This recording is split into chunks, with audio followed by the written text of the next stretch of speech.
میری نگاہ انتخاب ایک ایسے مقرر اور خطیب پر جا کے رکتی ہے جن کی آواز میں سوز و گداز کا وہ متاثر کرنے والا جادو ہے کہ ایک ایک لفظ سے دل جھوم اور مچل جاتا ہے اور ایمان و یقین کی مرجھائی ہوئی کلیاں مسکرانے لگتی ہیں۔ میری مراد مقرر ذی اثر حضرت مولانا نور اللہ صاحب قاسمی، صدر المدرسین مدرسہ دینیہ دینبندی سپول ہیں۔ حضرت والا سے درخواست ہے کہ اپنی قیمتی نصاحت سے ہم سامعین کے قلوب کو سیراب فرمائیں۔ جگر مراد آبادی نے کہا، گناہگار کے دل سے نہ بچ کے چل زاہد، گناہگار کے دل سے نہ بچ کے چل زاہد، یہیں کہیں تیری جنت بھی پائی جاتی ہے۔ اپنی جنت مجھے دکھلا نہ سکا تو واعظ، اپنی جنت مجھے دکھلا نہ سکا تو واعظ، کوچہ یار میں چل دیکھ لے جنت میری۔ نفرت کی باتیں ارے مولوی پنڈت کوئی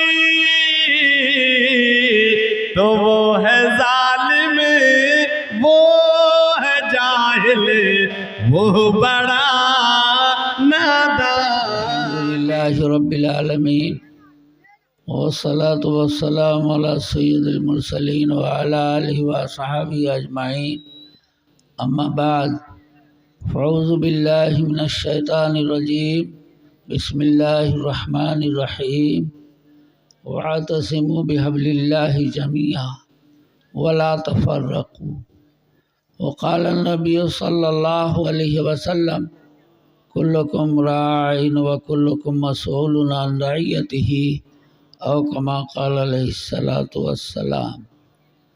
بھائیوں، بزرگوں اور دوستوں، ایک لمبا عرصہ کے بعد آپ کی اس آبادی میں اپنی حاضری کو میں اپنے لیے بڑی سعادت کی بات سمجھتا ہوں۔ پرانا تعلق، پرانی محبت کی بنیاد پر یہ سرزمین جو آج ہری بھری نظر آ رہی ہے، ہم لوگ ان کا چرچا کیے بغیر رہ نہیں سکتے ہیں، جو ان کے نام نامی حضرت مولانا علی احمد صاحب شیدہ رحمۃ اللہ علیہ، انہوں نے اس سرزمین کی آبیاری کی اور اسی کے نتیجے میں آج یہ سرزمین آباد ہے، شاد ہے، اور انشاءاللہ نسلاً بعد نسل آباد رہے گی۔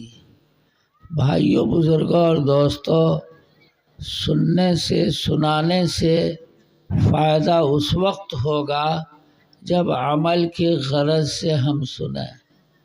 آج انسانیت کرہ رہی ہے، انسان شیر چیتا بھالو سے اتنا نہیں ڈرتا ہے جتنا انسان انسان سے ڈرتا ہے۔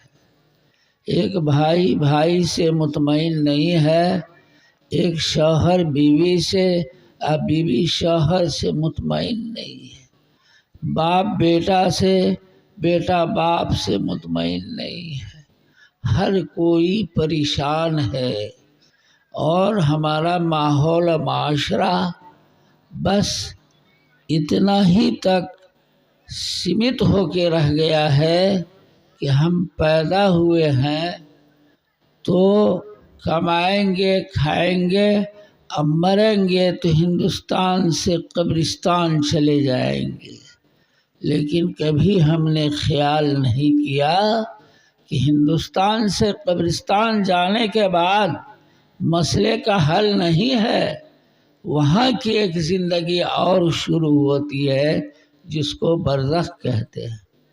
بھائیوں، بزرگوں اور دوستوں، ماحول معاشرے کی گندگی کا کون سا چیپٹر آپ کے سامنے رکھا جائے؟ آج آدمی کھاتا کماتا بہت زیادہ ہے، لیکن ہر آدمی پریشان نظر آ رہا ہے۔ یہ دنیا کی رنگ ریلیاں جس میں ہم نے گھر مکان بہتر بنا لیا، دکان بہتر بنا لیا، بال بچے کو بھی پڑھا لیا، لیکن سکون ہم سے چھین چکا ہے۔ ہم کسی سے مطمئن نہیں ہیں، پیٹ تو بھر جاتا ہے لیکن جی نہیں بھرتا ہے۔ ایک آدمی اپنے گھریلو زندگی کے اندر خود پریشان ہے، لیکن اس کو طرح طرح کی پریشانی میں ڈالنے کی ہم کوشش کرتے ہیں۔ اللہ کے نبی نے صاف صاف کہہ دیا کہ المسلم من سلم المسلمون من لسانہ و یدہ، کہ ایمان والا مسلمان کون ہے؟ جس کے ہاتھ اور زبان سے مسلمان محفوظ ہو۔ آج کی دنیا میں کوئی محفوظ نہیں ہے۔ اس کی بنیادی وجہ یہ ہے کہ خوف خدا جب انسان کے دل سے اٹھ جاتا ہے تو انسان حیوانیت کے راستے کو اپنا لیتا ہے۔ دیکھیے اللہ پاک نے فرشتہ کو پیدا کیا، فرشتہ کے اندر یہ صفت ہے کہ وہ اچھائی کے علاوہ برائی کر نہیں سکتے۔ اللہ نے انسان کو پیدا کیا اور حیوان کو پیدا کیا۔ حیوان کے اندر اچھائی یا بھلائی اور کوئی بہتر سوچ کا کام اس سے ہو نہیں سکتا، لیکن انسان ہے کہ اللہ پاک نے قوت حیوانیت بھی اس کے اندر دی اور قوت ملکوتیت بھی دی۔ انسان اگر اچھائی کی طرف بڑھے گا تو فرشتے سے بڑھ جائے گا اور فرشتہ سے اونچا اس کا مقام ہو جائے گا، لیکن اگر ناجائز اور برائی پر انسان اترے گا تو حیوان سے بھی بدتر ہو جائے گا۔ بھائیو بزرگو، آج انسانیت انسان سے کرہ رہی ہے۔ یہ اس کی وجہ یہ ہے کہ خوف خدا ہمارے دل سے اٹھ چکا ہے۔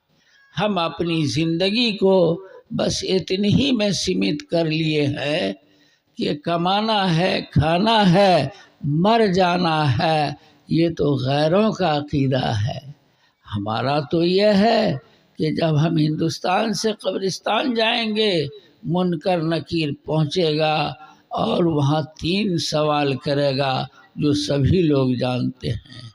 تینوں سوال کا جواب صحیح اگر انسان دے دے گا، مسلمان دے دے گا، تو وہاں کہا جائے گا، حدیث پاک میں آیا ہے، نم کا نومت العروس، کہ سو جا جیسے پہلی رات میں دلہا دلہن آرام کی نیند سوتے ہیں اور اس کو کوئی نہیں جگاتے، ان کی نیند میں خلل نہیں ڈالتے۔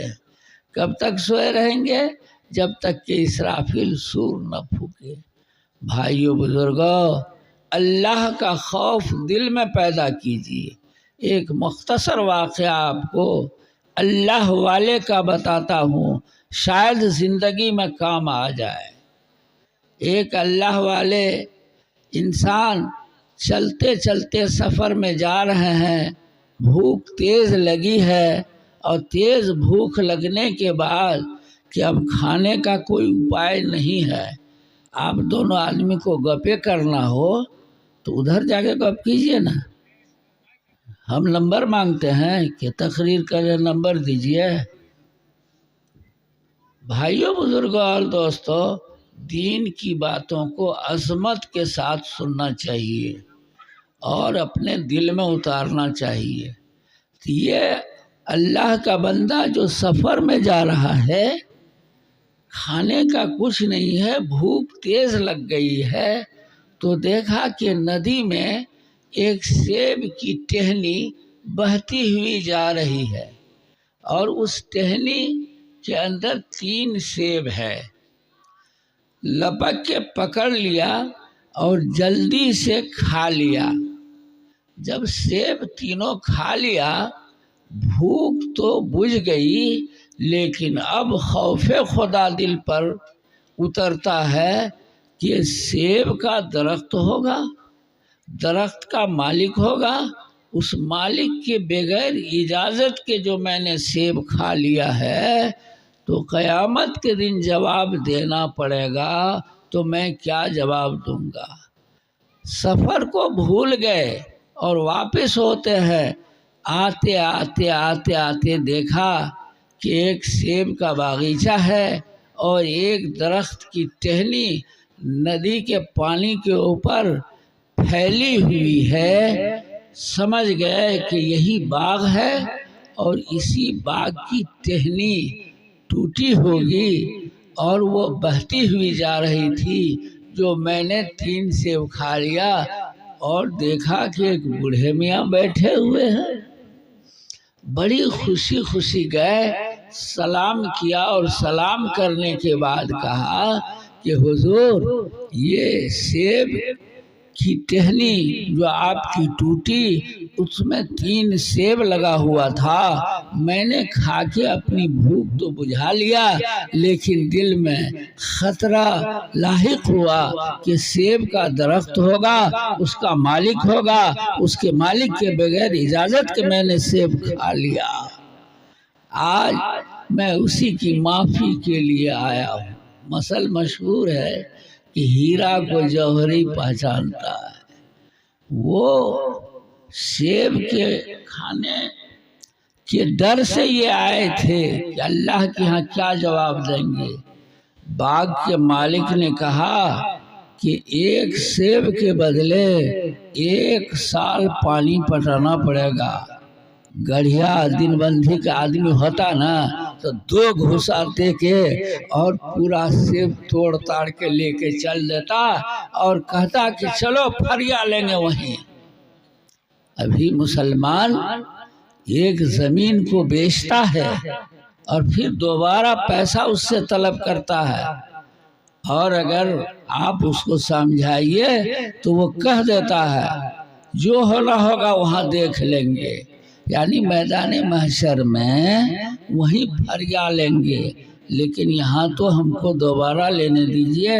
اس کے بغل میں تو 3 لاکھ روپے کٹھے کی زمین ہو گئی ہے اور یہ تو بہت پہلے پیسہ دیا تھا۔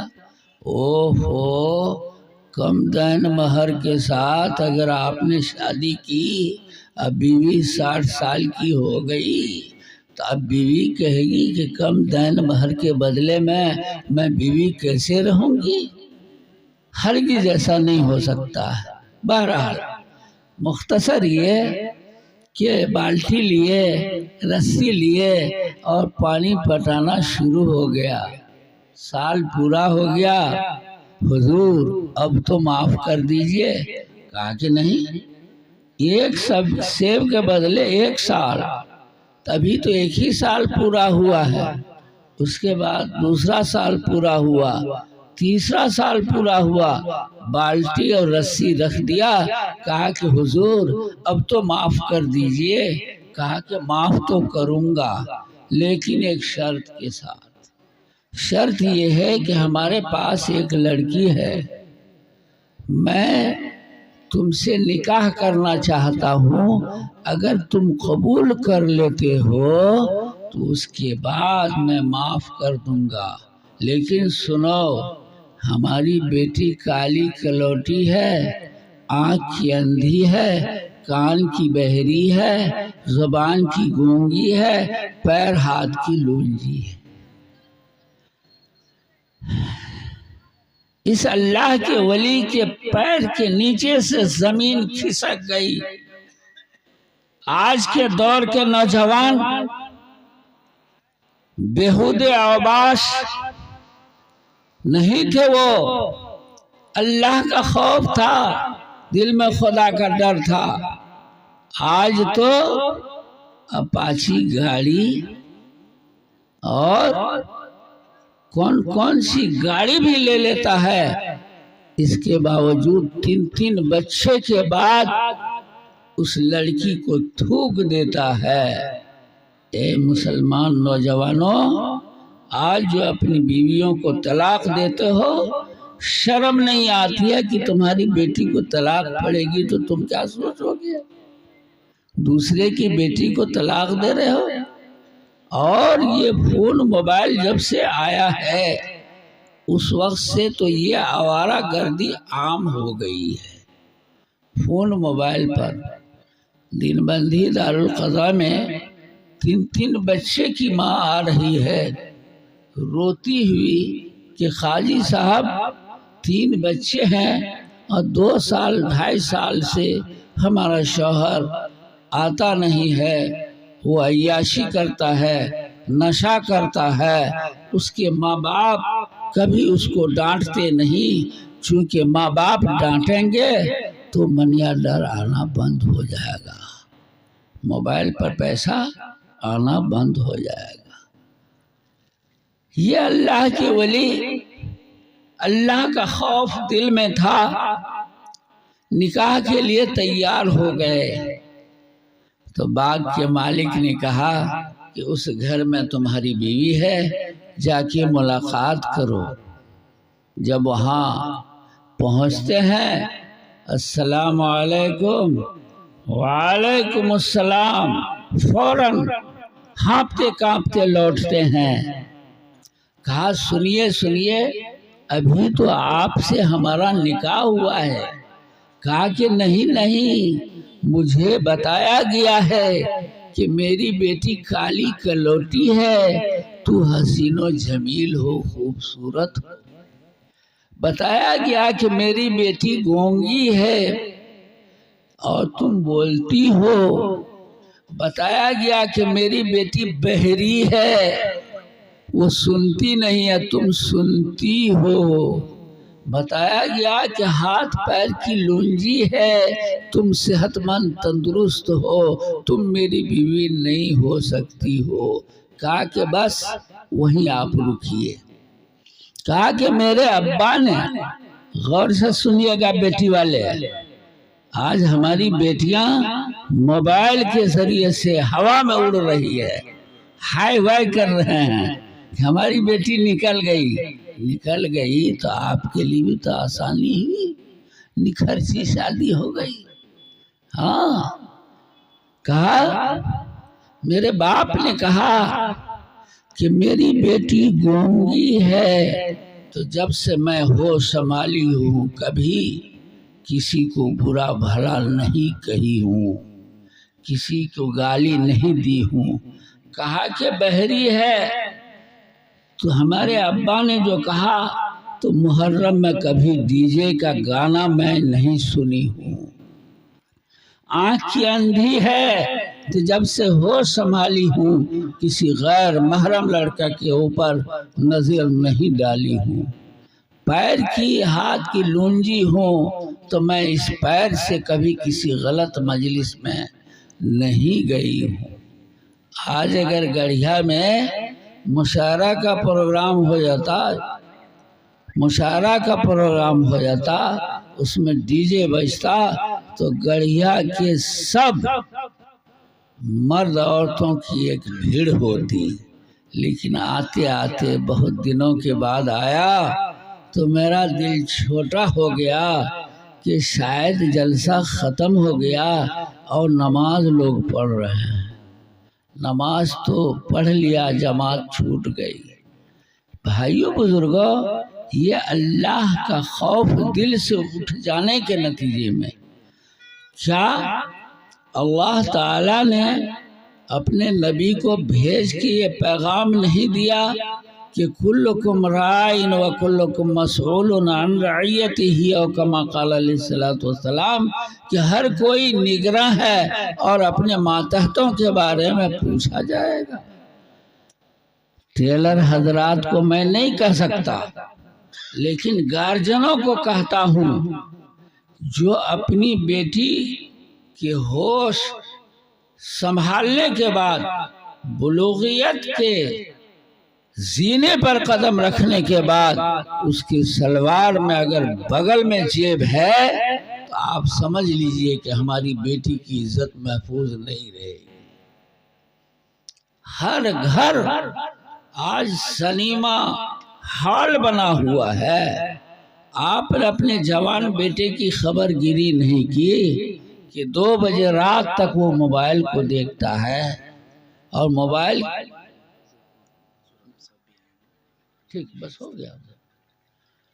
بہرحال یہ اشارہ کر دیا کہ ہر کوئی، آخری بات میں کہہ رہا ہوں کہ وَاعْتَصِمُوا بِحَبْلِ اللَّهِ جَمِيعًا، کہ اللہ کی رسی کو مضبوطی کے ساتھ پکڑیے اور اللہ کا خوف دل میں پیدا کیجیے. انسان سے ڈرنا نہیں ہے لیکن خدا کا خوف پیدا کرنا ہے.